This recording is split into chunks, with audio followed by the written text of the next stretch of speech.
साठी आता हे तुम्ही धुळ्यामध्ये राहतात ना, धुळ्यासारख्या सिटीमध्ये हे 92 वर्षाची आजी गेली ना, हिनं या सर्व कुटुंबाला सांभाळत असताना एवढ्या प्रॉपर्ट्या जमा करून ठेवल्या.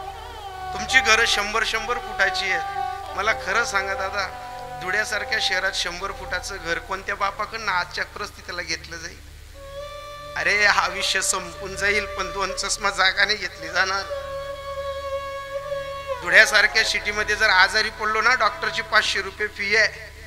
10, 12, 13, 14 हजाराच्या पगारावर काहीच होत नाही. आज गल्लीच्या गल्ली या पूर्वजांनी सांभाळून ठेवली आहे. याच्यातनं एक जरी जण गेलं ना, तरी हृदयाला अशी करवत फिरल्यासारखं दुःख होतं.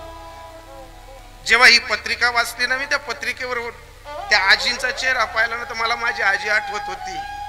अरे आम्ही 150 एकराच्या वाल्याच्या नातू असताना आमची आजी आणि मी एकत्र राहतो. तो लोक सहजपणे सांगतात आम्ही मायबाप वागात. अरे मायबाप वागू एवढे मोठे नाही येत रे आपण.